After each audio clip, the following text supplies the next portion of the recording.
Are we good to go? Wonderful. Thank you, Ranjanji.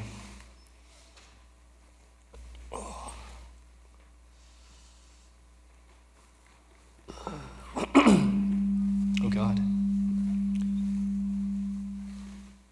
Gurur Brahma, Gurur Vishnu, Gurur Devo Maheshwaraha, Gurureva Param Brahma, Tasmai Shri Gurave Namaha, Tasmai Shri Gurave Namaha. Hari Om, teachers. Hope everyone's doing well. Hari Om to everyone in Chitraput watching the stream. Today's going to be a special one. I'm excited about today's satsang. So, I said we'd go through the civilizational topics. That'll be in the second part. But I wanted to start off with something else in the beginning. I think, can we put the gain down just a little bit? Or is it me?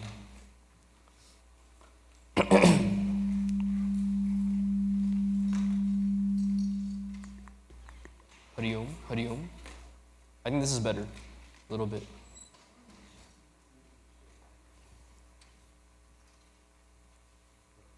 Yeah. Okay. So, one thing I struggled with coming back here and working with the Balavihar teachers was, is there a framework we have in place that we can use that encompasses all parts of what we do in our Balavihar program as teachers? Because in teachers training, we give the high vision. Then the individual virtual trainings, we talk about for that specific syllabus what's required, what are pitfalls to watch out for with that grade level, the age of the kids, how they think, working well with your co-teacher, giving class updates, taking attendance in class. We go through all of these things. But is it incorporated in a certain framework that we understand why we're doing it, and it being comprehensive, and not just seeing Balavihar teaching as it's me and my grade, but seeing it as I am a part of a much bigger process? I tried to establish that framework. It wasn't coming together for me. I just couldn't put it to paper and really come up with something. And it's not trivial. It's something we need, everything comprehensive like that, to really understand what is our position as teachers. So for the past 2 months or so, I went through several educational frameworks by leading educators to see what is it that they use when they talk about the classroom, where it's not just something so precise and small like classroom management specifically or interesting classes specifically, nothing like that. What is the whole framework? So this is loosely based on something called the Danielson framework. Charlotte Danielson is a famous educator. In the 1980s and 90s, she came up with this framework for teachers to really follow that goes from the preparation stage all the way till the follow-up and reflecting on it. So why am I going through this? It's for a purpose. Let's go through it. I'll explain as we go then, okay? So starting off, when we teach Balavihar, one of the biggest pitfalls I'm seeing, and I'm going to be totally honest with you about all this. I'm not going to sugarcoat anything. We're at the stage where we know and love each other very much, so like a family, I'll treat you like a family then. One thing we see is we know the value of preparation. We know what kind of a class that it leads to ultimately, and how much preparation we need individually for certain topics. Whether you're a first-time teacher and you've done a month of classes so far, whether you've been teaching for close to 2 decades, you know what kind of preparation you personally need. Now, that preparation comes in 3 different streams. It's not just enough to know what the content is. It's also important to see what is the knowledge of the students. Where we can be in an environment sometimes where you look at here at Saket, a lot of these students have been here for a long time. So here, for a 10th grader learning about Bhagavad Gita, you say the word vasana, you flippantly throw out the BMI chart, something like that. They may be able to grasp it because they've had prior knowledge of it. In our Frisco Center, for example, you don't have to write all this down right now. I'll send you a picture. Don't worry about it. Relax. Enjoy. When it comes to a 10th grader in Frisco then, who may have joined as a 9th grader last year, throwing around these kinds of terms may not be beneficial because they don't understand it right away. Knowledge of the students may not be there on that topic. In the same way, when we get to Puranas and Itihasas, you may give examples from Ramayana, Mahabharata for a middle schooler. They'll grasp on if they've been a part of the program. If not, you'll have to go deeper, explain why you're giving that example, what's the relevance specifically, spend some more time on it. So knowledge of students is important. Through that, designing coherent instruction. Because across the board, what is the feedback I'm getting? And this is coming from all grade levels. 3rd and above is, we just get talked at, there's no real engagement going on. And the reason for that is, we're not getting the buy-in of the students, there's no coherent instruction going on. It's just, this is what I want to come and teach, where the students are in their journey, what are their interests, how do they respond to different examples in the way we're doing? We may not consider that. It's simply an output-based kind of teaching. It's not coherent instruction then. So in my preparation, knowledge of content may be there. I may know all the terms as a teacher. I may know all of this. Knowledge of students may also be there. What their challenges are, how they think, I may also know. But if I'm not able to make a lesson that's instructing them in a way they can understand, it simply falls apart. So preparation then is the most important step of anything we find here. That's where the bulk of the time should be then. Environment. What kind of environment do I have in that classroom? Respect. It should be respect and rapport. I don't know why I put 4 right there. All right, respect and rapport, not just with the students, but that cadence between you and your co-teacher. Because I've gotten 5 cases of this so far in the first month. Complaints saying that my co-teacher doesn't let me teach, they talk and interrupt me when I'm trying to teach. Or co-teacher does not prepare, I'm the one that comes in with everything. They just swoop in for jokes and games and stuff, all the real stuff is said on me. Sounds like a mom's complaint, right, about the dad. He just only has fun, I'm the one that disciplines. Anyway, these are the complaints I'm getting, all jokes aside. What does that mean? There's no communication between the co-teachers. Where again, it's one co-teacher says, this week I will teach, the next week you teach. The week that you're teaching, I do Shivalinga Upasana and I sit like a stone statue the entire time. The week that I teach, if you say a word while I'm teaching, I'll cut your head off. That's our expectation that we have as co-teachers. Then if I'm the only one teaching there, what's the use of the other person then? Incorporate your co-teacher even when it's you leading the lesson. Now, if that means your co-teacher was traveling that week, couldn't get in touch with you, that's fine. Every now and then stop and say, blah, blah, uncle, blah, blah, auntie, do you have anything to add right here? And when your co-teacher asks you to add something, don't start from Parthaya, Pratibho, don't give the entire Mahabharata of what you're trying. Something small that may contribute to the conversation, nothing that negates what the other teacher said, build on top of that, ask one question or give something, then move on to the next thing. Work with each other that way. Your co-teacher is not your enemy. They are not there to sabotage you.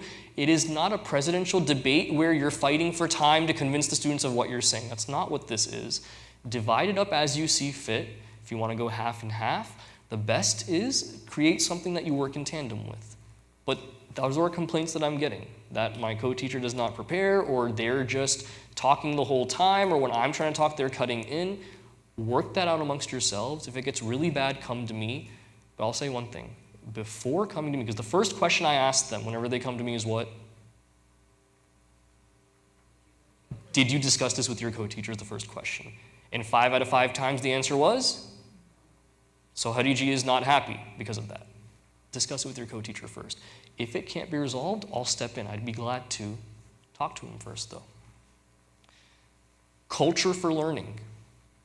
So I've gotten feedback even today that for 9th and 10th and 8th and 7th, that the kids aren't talking. We ask questions to have them talk, it's just crickets that we hear then. What are the types of questions that we're asking then? What is the culture in the classroom? Is there room for dissent in the classroom? Is it that the book said this, therefore it's true? Or do you stop every now and then and say, what are objections? You come up with an objection as well. Saying that, okay, this can't be right because of X, Y, Z. Like in today's lecture for the adults. Body, mind, intellect, that is not my identity, that is an equipment that I use. That is the statement from Bhagavad Gita. Let's pause here. I have an objection right there. This body, mind, intellect, this is what I am. I feel everything, I think everything, I perceive everything. How can you say it's not me? How do you say it's something that I own? How can you say that? Bring in these objections yourself. Create that culture where they can disagree with each other, with you, with the text even, so that they can learn more. Maintaining procedures then. Now, this is as micro as doing opening prayers in the class. Because some teachers get very over smart and they say things like, we do opening prayers in the assembly anyway. In the class time, we want to get as much class time as possible, so the classroom prayers we don't do. Nonsense. We need to have that sattvic setting. Some procedures must be maintained like that. When we're on stage, 8 minutes, one bhajan, what we do in class, pledge and arti, do not change that. No skits and no video, don't do anything like that. Keep it simple like that. Maintaining procedures like that keeps us as a whole as a system, that keeps us on track. In the class as well, having some kind of structure and procedure that way really keeps it going. See, we haven't come to the instruction part yet. I haven't said anything about the actual teaching in the classroom. This is all preparation, that environment and culture that you set from the get-go. Because if this culture is not set from the beginning, halfway through the semester or after one semester, you say, okay, now we're going to share more, we're going to be more open and everything. It doesn't work that way. This 1 month time frame you have right now, that's what it's for. Setting those expectations, you have a really small window right there. With the younger kids then, they'll be moving around, wanting to jump around, this and that. 30 minutes of your 1 hour class is gone and yelling Hari Om, Hari Om, Hari Om like that. Younger grade teachers, is that what you face? No? You guys must be amazing then, because that's what I faced when I was teaching that grade. But maintaining those procedures, having consequences for actions, that's a really good way to go. Instruction then, communicating with the students. To communicate with the students, it has to be on their level in a fair way, okay? If a kid is playing with the carpet, or if they're leaning to the side, or they're looking around or something, snapping at them in that moment and saying, hey, pay attention right here, that kind of tactic does not always work. Once or twice, you can tell a kid to do it that way, but if you're interrupting just to make them get back on track like that, just because they're not looking at you doesn't mean they're not listening. We want every kid to be cross-legged sitting there staring at you the whole time. Just because they're leaning around or looking around or something, don't just stop the lesson for them. They're still listening. Some kids just have that rajas in them, stimuli really attracts them, things like that. Just make sure that you're speaking to them, communicating with them on their level then. With the older kids, for example, in high school, it's not about giving examples that they understand and things that they're going through. It's not about that. Communication can be from your end about your examples and the age you lived in and things like that. Make it relatable so that they understand where you're coming from, though. That's one other feedback I'm getting from the older kids, that from our classes, nothing is relatable. It's like this teacher reads out from the book, whether it's self-fulfillment, Gita, or Hindu culture. They read out a section, you understand, right? Yes. Next section, right? Like this is like this, right? Yes. There's no engagement going on at all in that situation. Ask them questions in between. What are life examples that they find relevant here? What are some offbeat questions you can ask as well? Stopping and asking these things, and just because there's an awkward silence of 10 seconds doesn't mean you have to move on. If you ask a question and no one answers, call them out personally, ask them to answer the question. Start that dialogue that way. Just because they're not sharing does not mean I move on with the lesson thinking they understand. In fact, if they're not sharing and saying anything, that's a marker that let me stay on this, let me ask them some more questions. Or else it becomes just the teacher talking the entire time. That's not a good class for anyone. Demonstrating flexibility and responsiveness. Where, if we're on a certain topic and the syllabus says it's for 2 weeks, if it's something they're more interested in than they've been before in other topics, spend 1 more week on it. That's no harm right there. The syllabus will catch up with itself. You'll find a way to change things later on, but don't rush through something if they're really interested in it. In the same way, if you gave a lesson 1 week, and I've done this before, giving a lesson 1 week, it didn't land. You don't think they got the takeaways from it. Repeat it in a different way the next time. Not the same exact lesson, because it obviously didn't work. Give it in a way where there's a different example, different kind of activity that you do, some way something is differently packaged with that same idea so that they hopefully get it. That kind of adaptiveness has to be there. And I'm really glad for the S2 teachers and C2 teachers, we're doing these combined classes. I'll address that here as well. There is some hesitancy or some unspoken anger about that. Let me explain why we're doing it, though.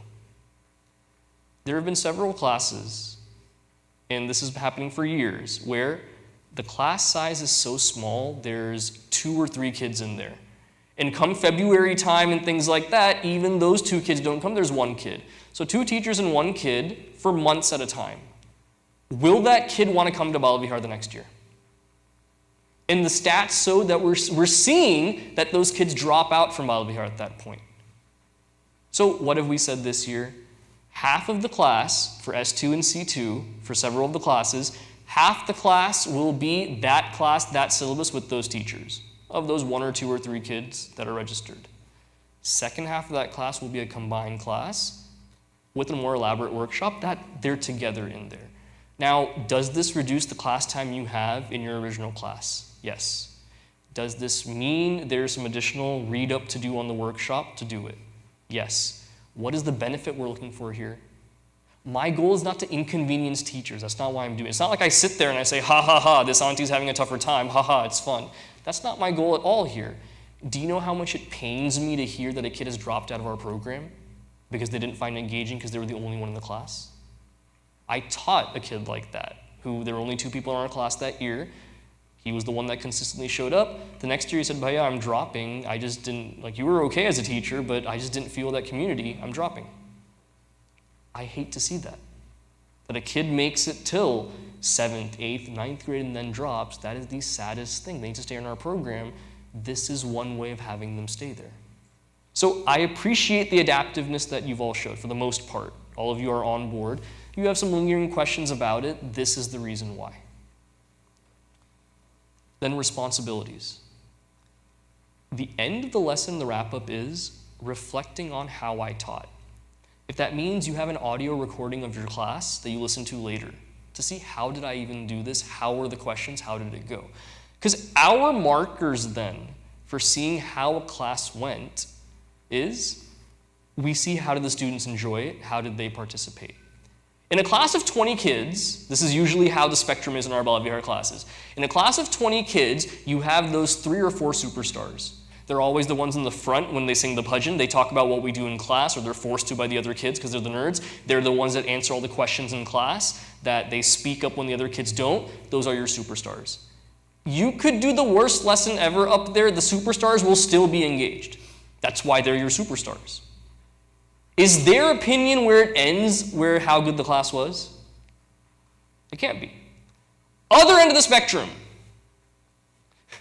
You have the other kind of superstars, where you could pull a rabbit out of a hat and make it rain from the clouds in the class. They'd still be on their phone. They'd still be bored, not sharing anything. You can do a handstand, back flip, front flip, and everything. They still won't look up. They'll still be bored. They still won't share. There are 3 and 4 or 5 or 6 of those in every single class as well. Now, are they a marker for how good the class was? Not. Then you have those kids in the middle there. Those 10 kids left in the spectrum in the middle, that's your marker to see how good the class was. How engaged were those students? How much were they participating? Because I hate nothing more in a class than seeing a teacher pick on the same 3 students to answer questions. Honestly speaking, you can blink twice, don't have to raise your hand. Do you see that happening in your classes right now? You see it, don't you? The same students, and we feel good calling on them. We call on them, they know everything. Know-it-all smart kids that, have to show up everyone else in the class. They answer all these questions. We feel like, oh, I nailed it today. Did I, though? Did I spread the wealth? Because one thing Divya Ji and I made it a point was, during the online teaching, if you remember, We tried to call on every kid in the class. If that meant 60 kids in the class, because that's how big our class sizes were, we got to all of them then, in somehow or some way. That's how it has to be. Spread the wealth around. Make sure everyone's invested and engaged. So reflecting on that teaching, then do it with your co-teacher also. Even if they didn't teach the lesson and you did, nothing wrong with saying, hey, co-teacher, how did the class go? And let them give their honest feedback on it. Let them tell you what they think of it. And don't blindside the person when they ask you and say this was horrible because of this, this, and this. Give constructive feedback. That's why you're there as co-teachers. That kind of symbiosis has to be there. Communicating with the families. Parent-teacher conference. We had a few parents come, not a lot of them. I know Saket, a bit higher than other places, but we'll have more of those to foster that kind of equation. Class updates are necessary. I'm going through the spreadsheet of the class updates. Younger grades, I'm really happy. Kindergarten to 4th grade, you guys are doing great. I'm seeing lots of updates, at least 4 or 5 each time. There's 6 total updates I need to see every week from all the sessions for every grade. I'm seeing 4 or 5. I'm tickled pink. I love that. 5th grade to 7th grade, 3 maybe, 2. It's a little bit better. 8th through 12th grade, what the heck are we doing?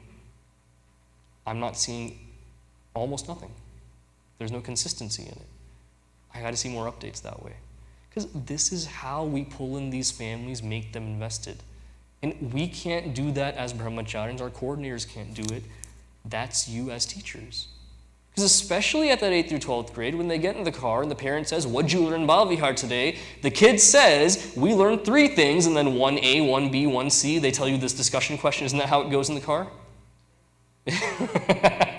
Instead, it's nothing, or I don't know, or when's lunch? That's what they say instead. The class update is necessary for the parents to actually know there is something valuable going on here.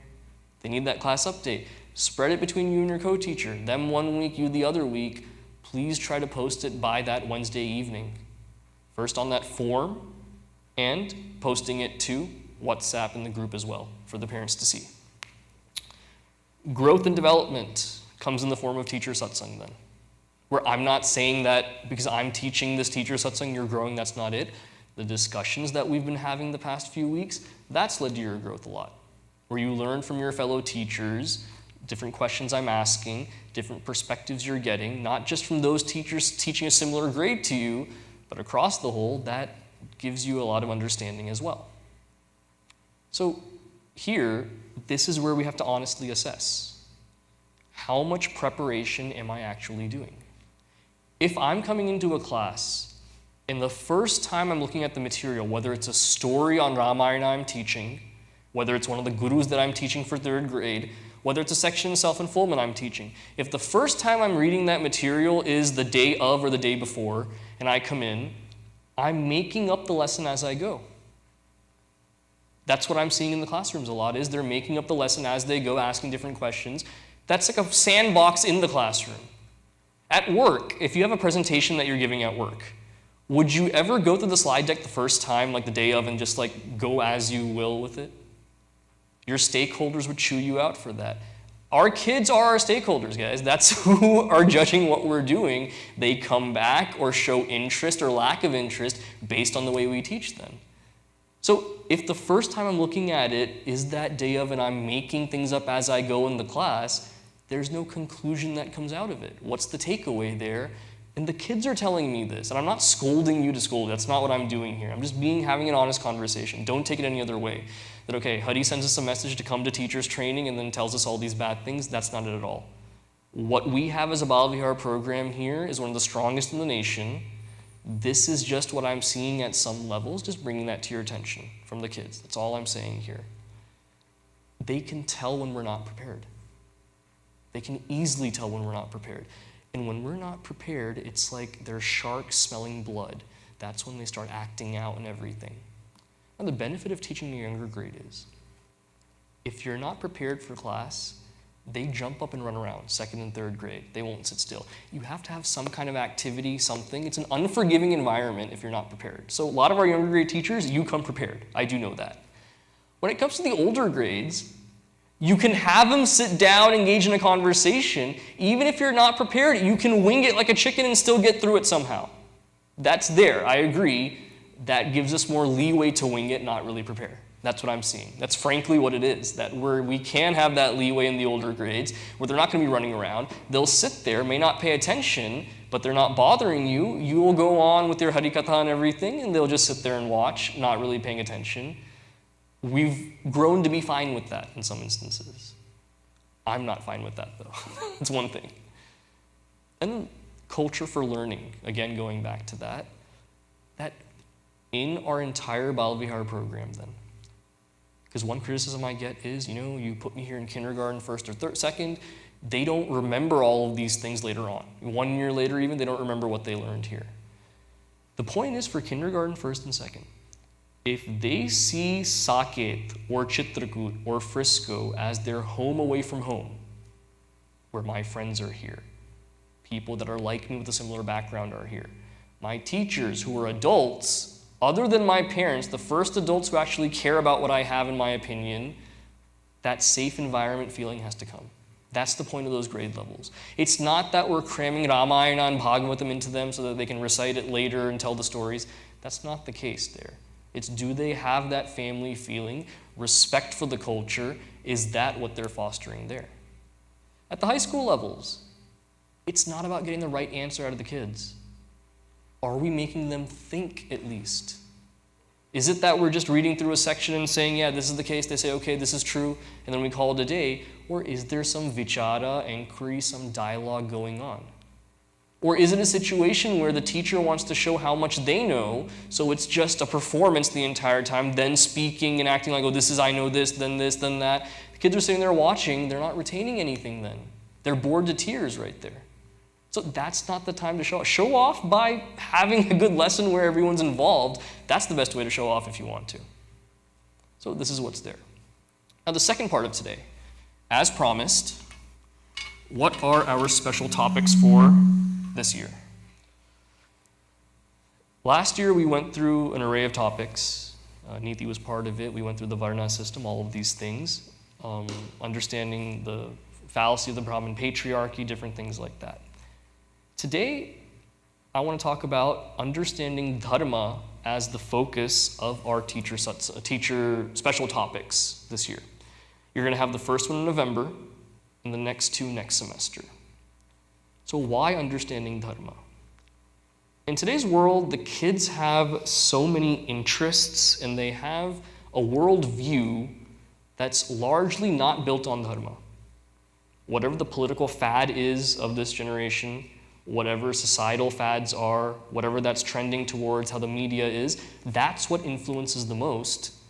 That's not always dharmic. I'd say very, very diluted. Even if it's close to dharma, it's not something that we want to subscribe by. So what are we going to explore? Sorry. My fault. Okay, what are we going to explore then? First topic for understanding dharma we're going to look at is Dhanam. Dhanam is translated in English as charity. In Bhagavad Gita, we find what is Sattvic Dhanam, Rajasic Dhanam, Tamasic Dhanam. It's been assessed. In the 5th grade syllabus, charity is one of those values of the chariot that's given. Dhanam, giving in charity. Why is this important? We want to create, as a society where we're selfless in giving to others. Especially given that as the Hindu American community, if you look at the median income of the average American family, what is the median income? $51,000 per year. What is the average Indian American family income? $101,000. So that's almost 100% increase right there, a little more than that. So that's where we are as a community. Now I say that with pride. We come here not with much, but we work hard, we get educated, we teach our kids to work hard. That's why we are where we are. As much as the trope is, oh, we focus so much on grades, that's why we are where we are. All right, there's a reason for that. I'm very proud to come from that community. So Dhanam means then, now that we have this kind of wealth established for generations now we're going to have, what are we doing with it to better society? Our money has to go in those avenues as well. So from a young age, if they see that charity is important, that civic sense is also built up in a dharmic way then. All right, so borrowing from Bhagavad Gita, that's also given. One more thing in today's world we can add in there is the idea of patritvam. Patritvam meaning, who is the beneficiary of this dana? Why does that matter? Anyone ever donated to Salvation Army? Habitat for Humanity? These different organizations? What is the one where they build houses for people? That's Habitat for Humanity? Did you know that both of these, Red Cross even, a large portion of the donations that go there go to India to convert people from Hinduism to Christianity? After learning that, a lot of our Hindus have stopped donating. Some people still, despite knowing that, they still give. But these are things to know as well, aren't they? To research and see, where is this money going? If my hard-earned money as a Hindu is going to a cause that is hurting Hindus, why would I give to that? Oh, they're building houses, they're doing good work. That's on the outside. St. Jude's Hospital. Look up where their money goes. That's your homework then. Look up where that money goes. A lot of our people give and they do programs for them, this and that, donating Arangetra money for them, all of that. Cool. Look at what they do first. We do so much research when it comes to what we eat, where we send our kids to school, everything. Your donation, where is it going? Not just for the tax write-off here, but where is it going? What's being done with it? That has to be seen as well. That's one more. Patritvam is one thing we'll look at with the kids as well. Now, the other part of patritvam is, if you look at Bhagavad Gita, tamasic dana is danam given to those people who don't deserve it, and it's done with nefarious means. Tamasic dana. Rajasic danam is what? Giving for the purpose of my own ego being inflated and people loving and praising me. So I'll donate, but if you name this thing after me. So then the question comes up then. If you look at our tree over there, or our patron, some of you are on there as well. Our names are up there for giving. Haribhai, Chinmaya Mission, how can we do that? What is your answer right there for that then? You have to say either that what we do as mission is wrong, putting up the plaques, or you have to find some reason. What's your reason for justifying that? Yad yadachati sheshtaha tat tat eva itarha janaha. 21st shloka from the 3rd chapter of Gita. When a person who is great does something, other people follow suit.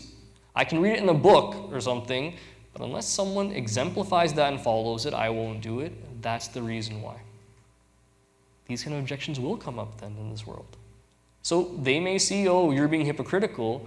We have to explain these things in the ambit of dhanam. So dhanam is that first topic. Second topic.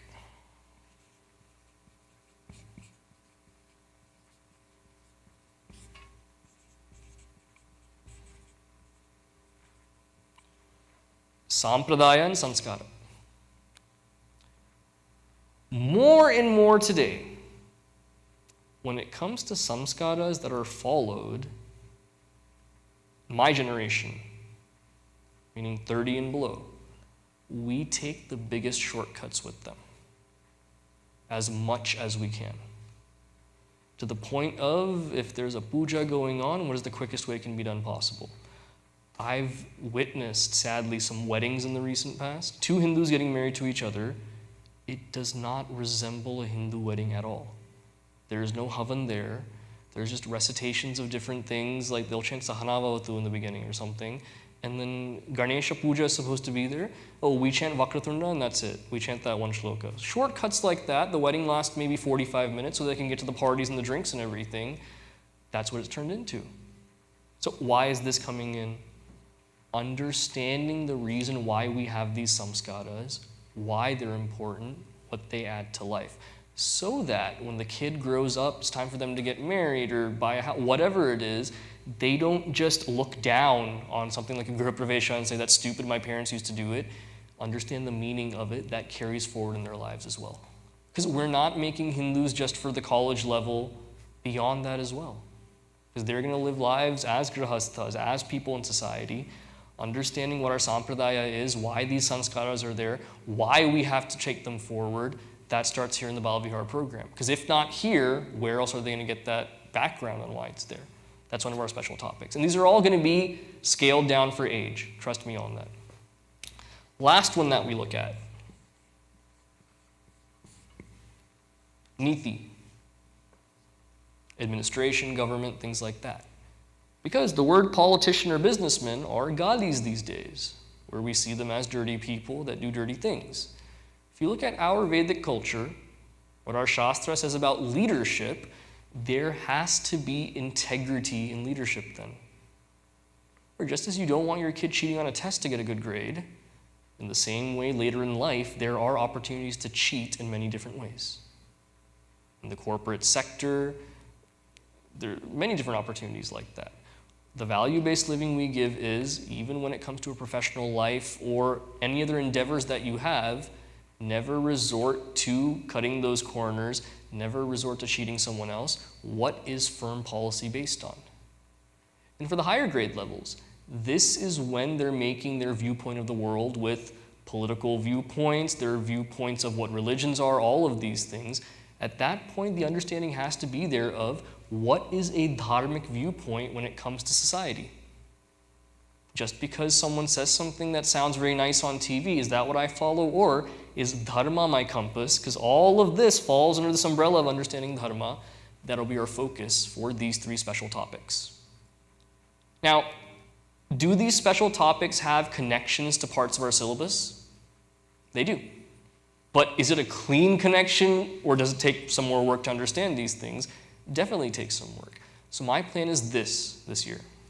Some of the teachers that we have been super revolutionary in the way they're teaching certain topics. Like I get workshop ideas from them, I just see glimpses of what they do in class. It's amazing to see. Like the creativity you all have in some of these topics is awesome. So I'm gonna reach out personally to a group of teachers for each of these special topics where I'll give you a guide of what sources to use, I'll give you a guide of what the vision is. You will work together and come up with a plan that you will present to the other teachers. This will be an eclectic group. It'll be a mix of teachers from across sessions, from across grade levels, from across centers. I want to see that cross-session working together. And it'll be some chicks, it'll be some older teachers, ladies, gentlemen, good mix, healthy mix of people who will work in groups on these three special topics then. So I'll reach out to you. Not everyone's going to be reached out to. We don't have spots for everybody. But those that I see that, okay, they're really grasping these things well, there's an interest in them, dedication is there, I'll reach out and let's see what we can make of this. Because I can go through these with you. The effect is only a little bit. My teaching style may not click with everyone. So I want to spread the wealth and see, can other people, when they do it, will it click better? And there's more buy-in then if your fellow teachers have come up with this material and what we're doing. So those are the three topics there. Any questions on the topic before I get to the next part? Any questions on any of the topics? Tamasic donation would be if I'm donating to someone like, it's like the Salvation Army or the Red Cross, where that money is going to hurt Hindus and hurt others. That's tamasic. People that do not deserve that money are using it for nefarious, bad means, giving it to them without thinking through. So like in the Vedic time period then, there are things like the blood and the skulls, things like that are doing danam like that. That was seen as the asurik sampatti. That's that tamasic dana that's given. Any other questions about it? Excited? It'll be fun. It's a different dimension that we give the kids because a lot of these topics are relevant to us. Like how I donate my money that I earn. How do I work in the world with justice? What are these samskaras I follow at every stage in my life? These do come up, but there's so much confusion about this in life for us and for the kids, so it's good that they know these things. All right, to close out then, let's do a discussion for this part now. My question to you, you can discuss in, how many groups can we have? We can have 4 groups. So it'll be up until Vijayamurti Amma, this is the dividing line right here. One more line of all of you, you have to go, okay, all the way till Govindji, the jeweler Govindji, right here. The next dividing line from Anandji all the way till Vikrant, you're the last person right there, right here. And the last group is all of you remaining people here. So 4 groups. The question I have for you is, what are 3 tangible ways we implement this framework in our teaching? Tangible meaning, like, I want to know what the process is, steps of implementing this. I went through it all. How do we actually implement it? And I don't mean things like, okay, asking more questions to the kids. No. What are the ways that we can assess and say this is growth, this is what we're seeing in the classroom? I, as Hari Chaitanya, how do I look at a piece of paper or something, report that you're giving me something to say you are following these in the classroom? Is that clear? Yeah? I want to keep it broad enough to where you can discuss it, but not too broad to where it sounds like gibberish. All right, you have about 10 minutes. Yeah? We are doing environment. Not a specific one. Just any of these give 3 ways of how it can actually be implemented. Like, what are some ways we can tell if it's implemented or not?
take 2 more minutes.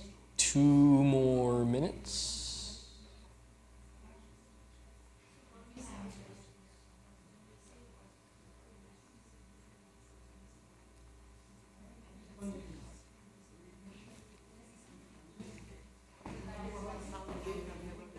Ji hukum? Huh? Oh, I thought you were pointing at me. Okay. Okay.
All right, Hari Om. Boxers, back to your corners. Chitrakoot boxers, back to your corners.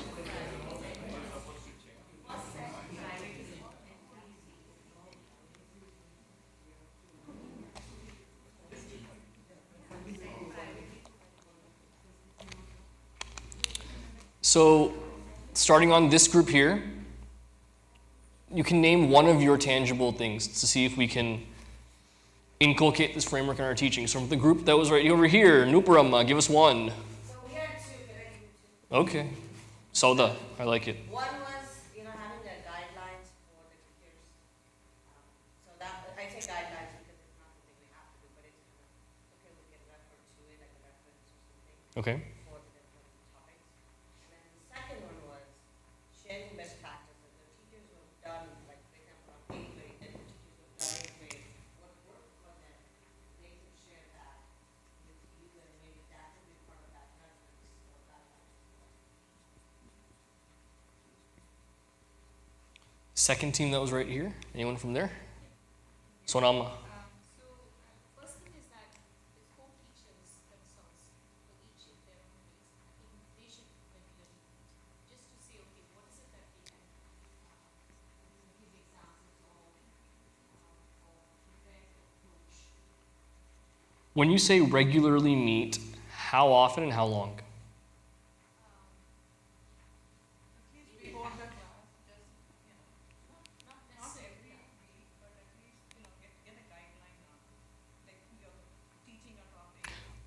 Because we say this every training. I want tangibility here. How often, how long?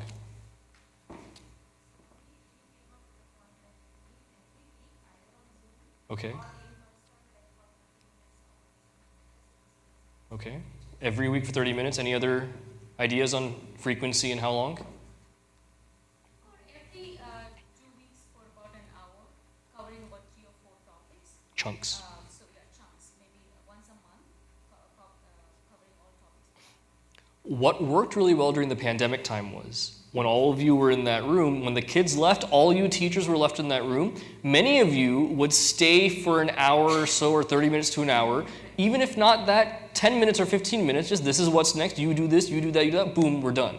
That helped immensely. Why don't we do that in person then? With one other, that was with 6 other people you had to coordinate. This is with one other person, why don't we do it?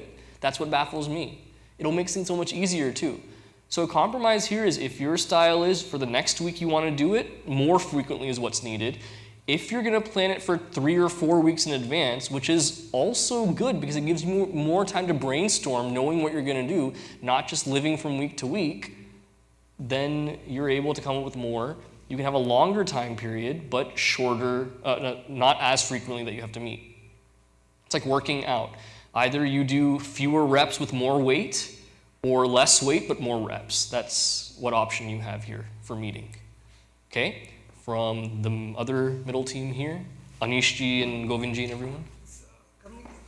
Preparation, one of the things that we talked about was apart from knowledge of the content, we can relate to current events and movies, remakes of TV shows, violence, these examples. As a 30-year-old man born and raised in this country, me, do you think I have to make an effort to know what these high school kids are doing and talking and thinking? I have to. Where I have to watch this disgusting thing called K-pop now. I have to get into that to understand, not get into it, but I have to know what it is. I didn't know what that was 3 months ago. I sadly now know what that is. So I have to get into all these things. It's not naturally coming. There's certain websites I go to. I literally type in teen pop culture on Google. There are websites for old people like me that tell me what are the trends and stuff so I can go there. Now, it's not to pull examples or stuff, just to know where their mind is, what are they seeing more of. Because their attention span, you see, for you teachers that have been there for a while now, have you noticed a difference in attention span of your high school kids over the years? It's gotten better, right? They're much more sharp and able to relate to things.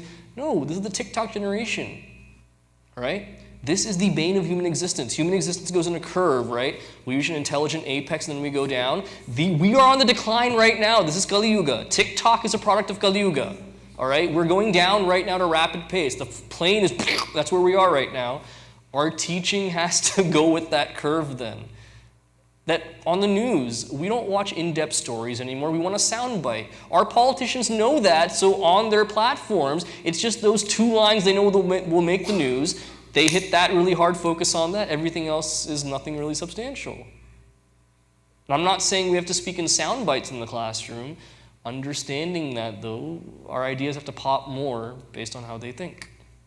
So, current events. Let me look up which one specifically I use, and I'll share something. Yeah. This group right here. It's an all-ladies group. That was interesting, all right?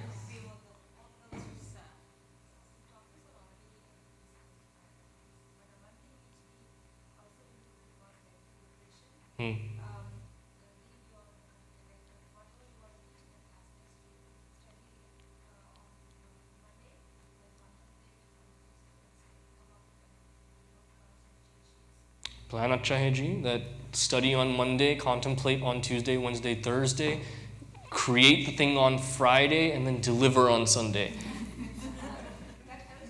It helps. How realistic is it for everyone? No? Okay, what's more real? Give me a tangible plan then. Tangible, realistic plan. What is it then? We have to study sooner. I'm not ridiculing what you're saying. I'm saying that it has to be. We have gotten the content before, right? Yeah. This is to reconnect with the Tweak. Yes. Tweak. And the 4 main topics which has to be done that day, we have a better plan. Okay. So does Monday and then the rest of the week work? What's your method? What do you guys do? For classes that work, what do you do? Saturday 10 p.m.? I think it doesn't matter when, but what, right? So Okay. when we review the material, have points on what you want to communicate, like what topics, and write down how you will engage, right? So what questions you ask. Okay. So I did that much preparation, and what current event you want to use, or what examples you want to use. So the questions are for engagement. Yeah. And we ask the questions to all the kids. We go round robin, basically. Nobody can escape. So there is no star performers in our class. I mean, there are, but we neutralize them because everybody has to answer that question. Yeah. Give their opinion, thoughts on that. And yeah, so that's how I think it's what you prepare would be more important than when for those folks like me who has absolutely no time. Good. That's true. So last question then. From your standpoint as a teacher, if you had to choose one of these that's your biggest pain point as a teaching unit, which one of the 4 is your biggest pain point? All layers, the question paper was, 1 point. What is the one? Obvious. Still say it though, still say it. Preparation from your end, okay. Engaging the students. as the brahmachari then, what's the biggest pain point you think I see? Response teachers? Maintaining procedure. Let me put it, there's no yellow marker. It's okay though. What I see the most of is, procedures is one of them, growth and development and communication.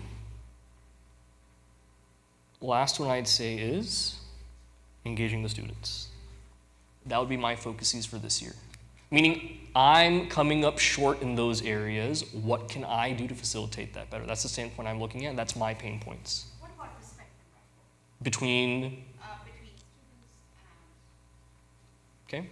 What specifically? What's, basically to understand that we all putting in our effort yes, and we are trying to get to the other, right? yeah. So it is a mutual, it has to be a, But the teachers don't meet you there. Students don't meet you there. They're like not gratitude is not the right word. They're not invested in it as much as the teachers are. and we need to show that commitment in the we are making a commitment to come to Right. following her, the younger grades or so we need to be confident that we are giving that kind of mutual respect even for the children, The sad truth is, the kids will never show that investment until after they graduate from here. right? 100%. But That's we the sad need to part. commit to that Yes. kind of respect, mutual respect. Agreed. Laitama.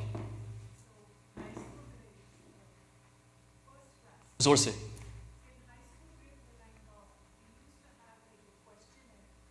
It was like a simple slide, and on that we used to give it to the kids and say, first class, I want you to write your name, why you are coming to Baliga. I need, your parents forcing you, what's your status, business, volunteer.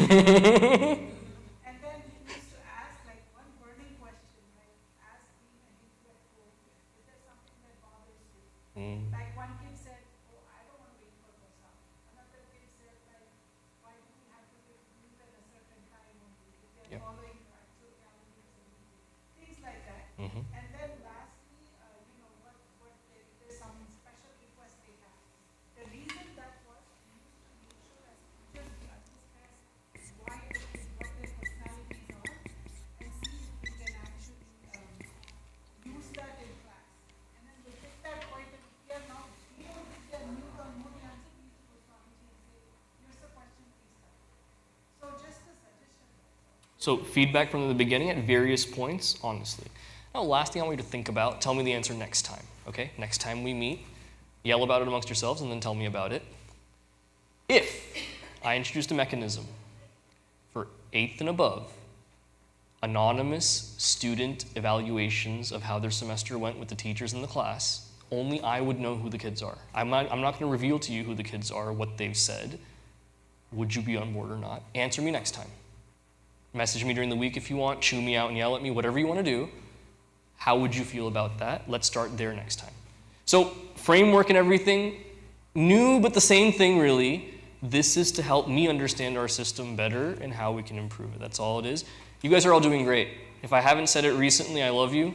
And I love you very, very much. Your contribution is awesome. And let's keep it going for the rest of this year then. Om Shanti Shanti Shanti Harihi Om Shri Guru Bhyo Namaha Harihi Om.